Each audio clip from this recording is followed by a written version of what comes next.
I'll be discussing Bartholomew's Song, an 11-minute short directed by Destin Cretton.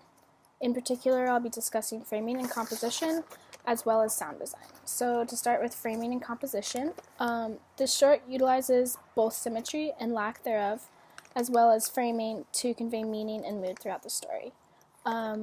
There's centered framing is used a lot, and the use of only or mostly vertical and horizontal straight lines in the frame creates a rigid and cold and controlled environment and mood.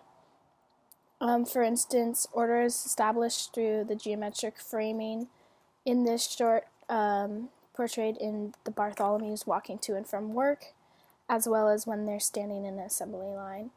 The camera is centered, and the set consists of, like I said before, lots of straight vertical and horizontal lines, and even the actors walk with straight limbs.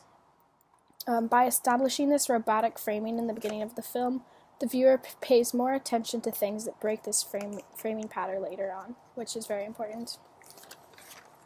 As the film progresses, the rigid framing starts to be more and more juxtaposed with off-center framing. For instance, the mysterious sound machine is never shown centered in the shot. It's always shown a little off, and that shows its break from the controlled robotic world that we're used to, or that we've been shown in the beginning.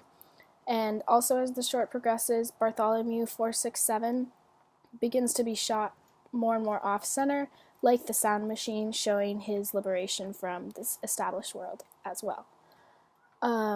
When Bartholomew wakes up in the morning, the very first scene, he is in the center of the shot, and by the end, when he is singing into the speaker over the assembly line, he is shot off-center and in a more artistic way, reflecting his break from the cold, controlled environment and his past self.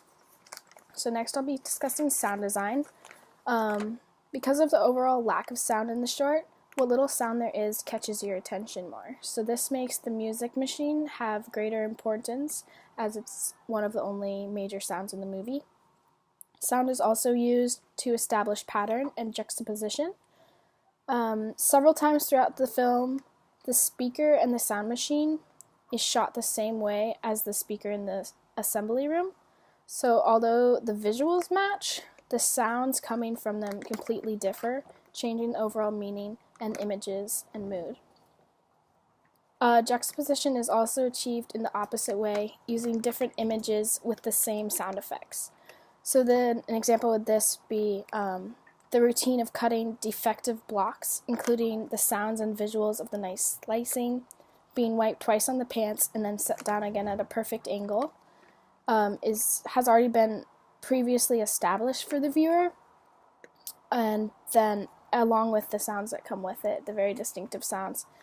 And by keeping the familiar sounds associated with the cutting blocks and then paired instead with the knife being used to kill someone, this creates eerie juxtaposition that places murder and mindless work at the same level, even though they obviously aren't, and they're very different.